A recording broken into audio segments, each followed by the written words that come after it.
Well, I am so encouraged to hear that the majority of you are not Helen Keller haters. You guys who are disgrace her memory. She was a woman who overcame adversity and did incredible things. But speaking of Helen Keller, I'm a big TV fan, and I really enjoy watching TV series. One of the most recent ones that I watched was a show on Apple TV Plus called Your Friends and Neighbors. Anybody seen it? Your Friends and Neighbors? No, like 2 people. All right. Well, the whole show is based on this premise of that keeping up with the Joneses. The idea of keeping up with the Joneses. It's that idea that we measure ourselves against our neighbors. Do they have a nicer car? Do they have more success? Do they have a better reputation? And we start to think, if I can just match what they're doing, then I'll be okay.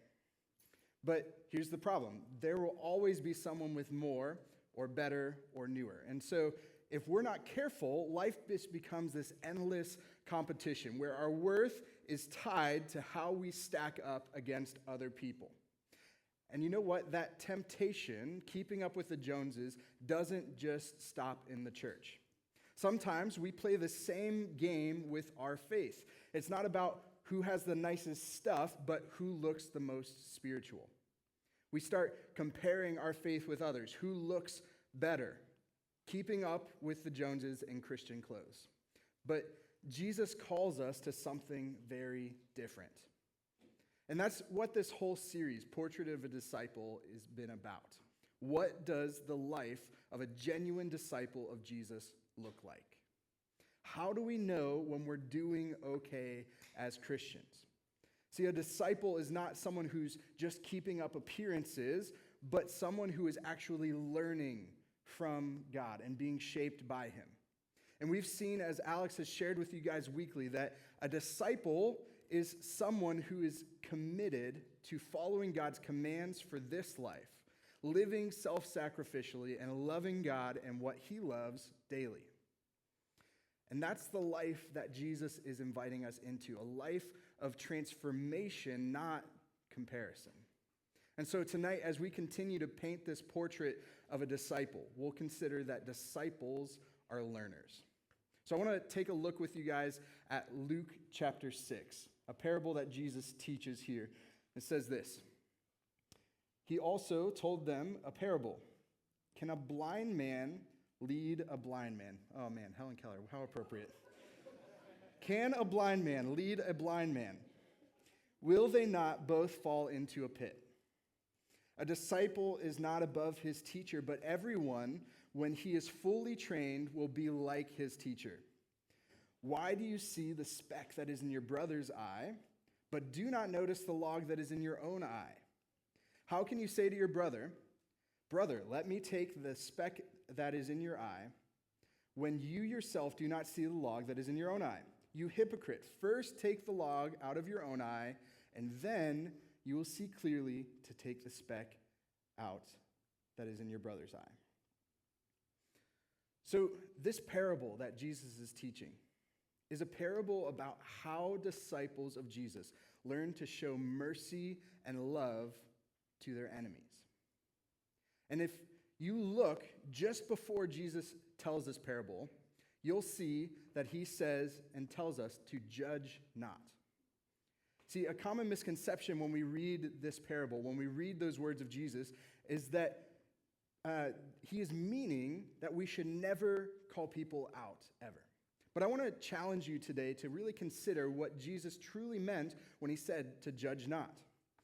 Out of context, it seems pretty straightforward. Don't judge people. But within the greater context of what Jesus is saying before and during and after that statement to not judge, we see that there's much more than a simple prohibition of all kinds of judgment.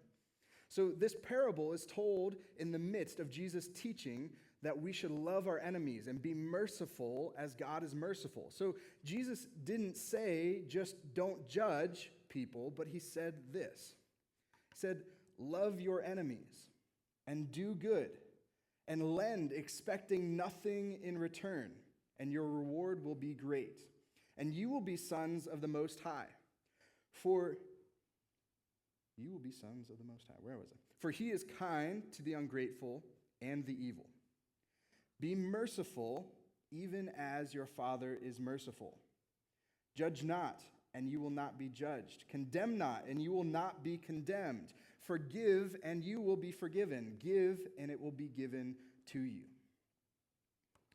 So Jesus didn't just say don't judge people. He was giving a framework for how to live as merciful, loving people, reflecting God's character onto others. But he did say not to judge. So why did he say that? It's not because judging others is wrong, but because it also brings judgment on yourself. And so Jesus also told us, he gave the instructions, don't condemn so that you are not condemned. Forgive so that you are forgiven, and give so that you can receive. See, if Jesus was giving this blanket ban to all judgment of others, we would never be able to challenge each other, exhort, rebuke, lift up, hold accountable, and correct, all things that are widely encouraged throughout Scripture. So instead, Jesus is giving a caution to our judgment so that we can reflect God's mercy and love to people as we judge them. He's forbidding us from living in a critical mindset where we are harsh and condemning, waiting for people to mess up and lacking God's love and mercy. So I want you to think about this for a second. Who in particular do you tend to have the most critical mindset toward? Who do you tend to have the most critical mindset towards? For almost everyone in this room, I guarantee it's the people that you like the least. It's our enemies, right? The people that Jesus is talking about right now. The people he's teaching us how to love them well. So Jesus isn't condemning judgment. He's teaching us how we need to change the way that we treat our enemies. He's condemning lacking mercy and love for others, encouraging us to learn to be people of love and mercy and forgiveness. See, as people who have been forgiven, as recipients of God's grace and mercy, we should pass these things on to others, even our enemies. And so the greatest way for us to become less judgmental and more loving, merciful, and forgiving is for us to look inward, to stop for a second and realize that you are no better than your neighbor and that you've got just as much sin as they do. To have enough humility to recognize that you don't know it all. You don't have it all together. And you desperately need mercy, forgiveness, and love from God. To acknowledge, as Paul says in 1 Timothy 1:15, that I am the worst sinner of them all. So don't get fixated on correcting others, but instead become more fixated on correcting yourself. A disciple has to be a learner. We have to be learners as followers of Jesus. So here are a few important ideas from Luke 6 about being a learner like Jesus instructs in his parable. The first idea is this, that a learner is teachable. Learners are teachable.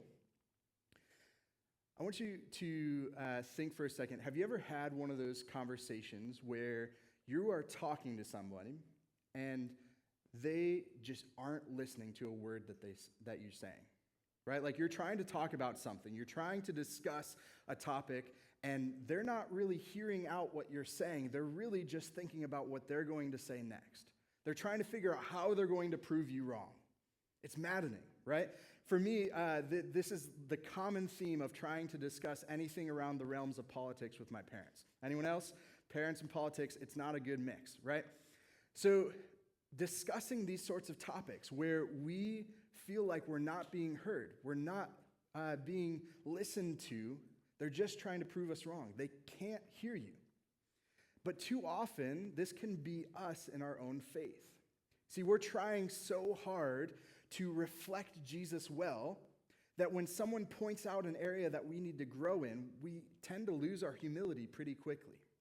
We are too emotionally tied to the effort that we're putting in that we lose sight of the fact that we're not perfect. And church involvement, like I mentioned earlier, can become all too easily this game of keeping up with the Joneses. Except for instead of having nice stuff and making lots of money, it's about doing the right things. having a reputation of Christ-likeness, having more church involvement than somebody else, and being vulnerable in the acceptable sins. If we're not careful, our faith can become this subset of the American dream, just another way to be successful in the eyes of the world. But instead, Jesus calls us to be broken sinners in need of God's grace. Remember, he said that he didn't come to call the righteous, but to call the sinners, the sick that need help. So we're called to examine our own flaws, to look at our sin and areas that we need to grow in and work on those things, to take the log out of our own eye first. So when others come to us and give us feedback of things that they're seeing in our lives, areas that need growth in our faith, we should jump at that opportunity to grow. But in order for this to happen, we have to be teachable. And being a teachable disciple requires that you have humility and vulnerability. It requires that you can let the walls down enough of having it together to acknowledge where you're actually at and let others speak into that too. When I was in seminary, I took some pastoral counseling classes, and I learned about this psychological model called the Johari window. All right, and it recognizes that all knowledge about you can be categorized into 4 different quadrants. There's one quadrant, the open quadrant, which is knowledge about you that is known by both you and everyone else. There's the hidden quadrant, which is information known to you but not to other people. There's the blind spots, which is information known to others but not to you. And then there's the unknown quadrant, which is info about you not known by either you or other people. And this model, the Johari window, is a helpful reminder that we don't know everything, even everything about ourselves. And we need community to learn and grow.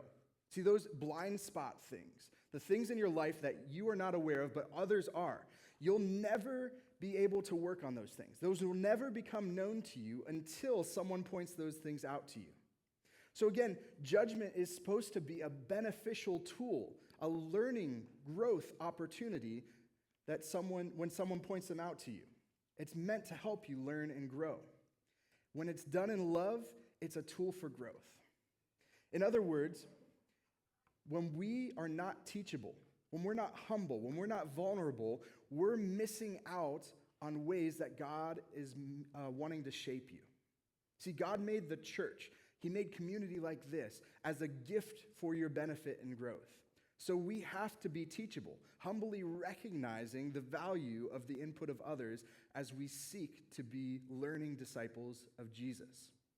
But at the same time as we have to be teachable, we also need to be careful, because who you learn from shapes who you become. Who you learn from shapes who you become. As the parable opens with, the blind leading the blind will only result into both falling into a pit. Jesus says this in verse 40, "A disciple is not above his teacher, but everyone, when he is fully trained, will be like his teacher." See, what this verse is communicating is that your faith influences do in fact influence you. As obvious as that sounds, for good or for bad, you will become like those who you learn from. So if Christian TikTok is the bulk of where you're learning in your faith will become just like theirs. At best, shallow, surface level, and at worst, false teaching. If your Christian community is a bunch of friends who are only following Jesus with their words, not their actions, guess what's headed for you? But if your Christian teachers are people more experienced, knowledgeable, and mature in their faith than you'll become like that too. So while we're called to be humble and teachable, you also need to carefully consider whose input you're taking seriously. The challenge Jesus is making in this parable is not to allow everyone to have input, not to allow everyone to speak into your life, but to be a disciple who's a learner who is listening to wise teachers. So when it boils down to it, the only wise teacher, the only worthy teacher is God himself. So if your faith influences are not teaching God's word and do not reflect God's character, then they're not worth listening to. But no matter how difficult it may be to hear, when someone whose faith is more mature than yours speaks into your life, you better listen to it. Consider a mentorship relationship as an example, right? Like the goal of mentorship is that you might learn and grow through vulnerable authenticity and faith coaching. You're being honest about your sin struggles, you're being honest about where your faith is actually at, and you're doing your best to try and follow Jesus. You're explaining what you're doing to try and follow him. And then you're allowing a mentor to speak into your life, someone more mature than you in their faith, to give advice on how to grow. It's a teacher-learner relationship. That's what mentorship is. So I want you to imagine that you are in a mentorship relationship and you are confessing some sexual sin in your life, whether it's porn, sex before marriage, infidelity, or some other kind of sexual sin. Now, if your mentor is in just as deep of sexual sin as you are, you will not grow. You need someone who is more mature than you. They might be able to relate to it and give you some tips on how they've dealt with things. They might be encouraging, but they won't be able to help you grow. The disciple is not above his teacher. And this is the same reason why AA sponsors have to be sober, right? Like the log needs to be out of their eye before they can pull the speck out of yours. Which brings us to the concluding idea that Jesus gives in this parable, that a disciple is a learner first, teacher second. A disciple is a learner first, teacher second. Remember, Jesus' point was not that we should never judge. His point is that we should focus on learning and growing ourselves so that we can help others to do the same. Luke 6:42, you hypocrite, first take the log out of your own eye, and then you will see clearly to take the speck out that is in your brother's eye. The end goal is being able to help someone else by judging them. It's not saying don't judge, it's saying learn and grow so that you have the ability to be able to help other people grow by judging them. So when you look at your life, are you a learner first and a teacher second? Does that describe your faith? I think for most people, we struggle to balance this well. Some of us lean too hard into being a teacher, constantly correcting others and combating a spiritual judgment, a judgmental spirit, But others of us swing too hard the other way, and we fail to contribute to the accountability that we're called to hold other Christians to. So we have to have a balance with this. One extreme is a blind person leading another blind person, and it does no good. The other passively fails to lead anyone at all. We need to do both, but in an appropriate balance. When I first started getting interested in going into ministry, I had expressed it to a mentor of mine, and pretty quickly he somehow had gotten me an interview at a church in the area. And I was really excited about the opportunity. I was not expecting to be able to interview as quickly as I did, but I was still a college student. I still had time left in college that I needed to finish. And so in the interview process, I really connected with this pastor that I was interviewing with. I was excited about the opportunity of the job. And so much so, I was a music education major at the time, knew that that would not be the pathway that I was pursuing, and so I was willing to drop out of school in order to pursue ministry, which I was wanting to do for my career. And I remember this pastor telling me, I'm just not comfortable with that. I'm not comfortable with taking you out of this incubation period. I'm not comfortable with you dropping out of school for this job. And I remember being so frustrated by that at the time. Like, why does it matter? I'm not going to be a music teacher. I don't need to finish this degree. Why can't I just take the job now? But looking back at it, I can recognize how there was a lot that I still needed to learn. There was a lot of development that I still had left. And so it was wise that he advised me in this way. See, I have a tendency, I'm the person that leans too far on the side of being a teacher and not enough on being a learner. And so he saw that in me, and he challenged me to lean the other direction, to be able to have some balance to this. So the reality is that we need to give ourselves time to develop before leading. You have to grow before you can guide. But the real challenge is recognizing which way you tend to lean and resisting sitting on one side of the spectrum. And often we need people like that pastor to speak into our lives who can point out our tendencies and challenge us to resist an unbalanced approach, to be able to show us where we need to grow so that we can lean into those things and grow as a result of them, to judge us so that we can learn, so that we can grow and mature in our faith. So as you think about it, where do you find yourself leaning? Are you more of a learner who avoids teaching? Or are you more of a teacher who's focused on others instead of themselves? Maybe you're lacking in both of these areas. You're not actually giving a lot of effort to growing as a disciple, and you're also not really investing into helping others grow either. But no matter where you are at, I want to challenge you to consider how to take a step forward towards that balance tonight. The first thing I want to encourage you to do is to give effort to learning. Whatever that looks like for you, it could be that you need to get a mentor to speak into your life, somebody who's more mature than you.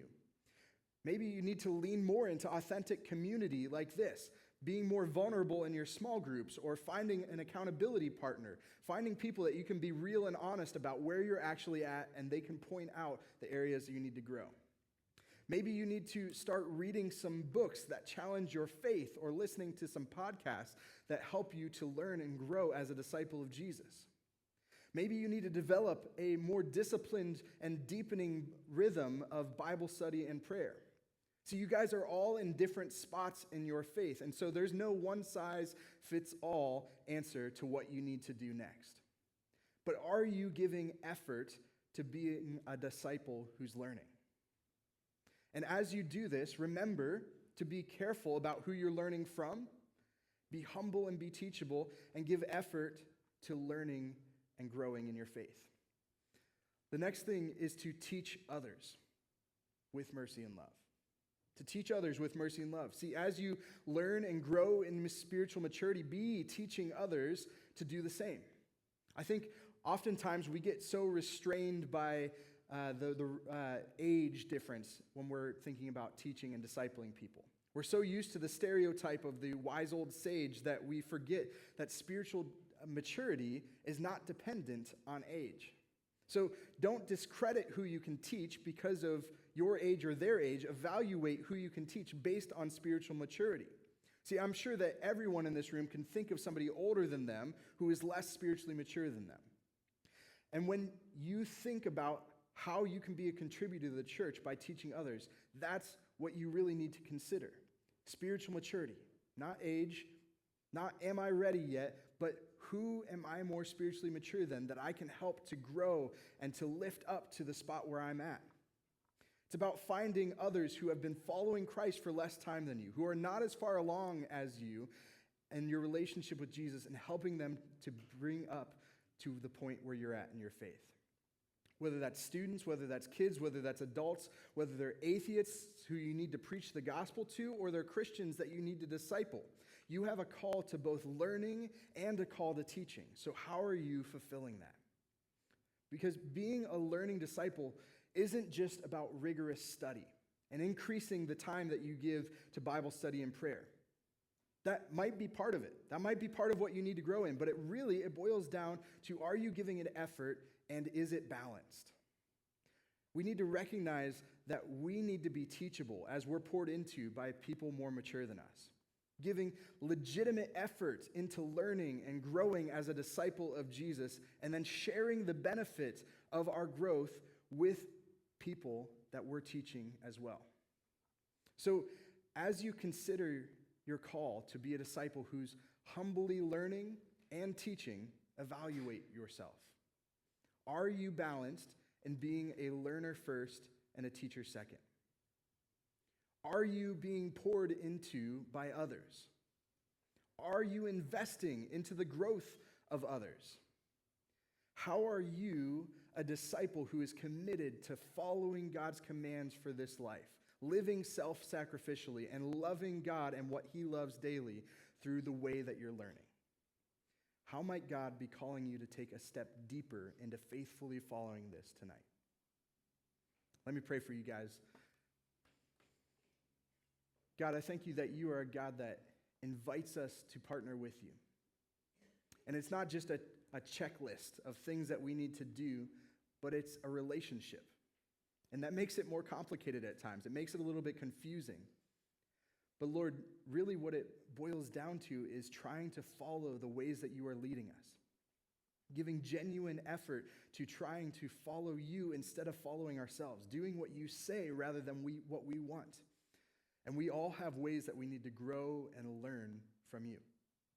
And so as we consider what it looks like to be a disciple who's learning, I pray that you would work in our hearts to see the areas that we need to grow in, to give effort to those things, to allow people to speak into those things who are more mature than us, and then to be able to hand off the benefit of that growth to other people. That's how you've designed the community of the church to be. That's how you've designed us to look like as disciples, as followers of you. And so help us to do that tonight. Pray this all in Jesus' name. Amen.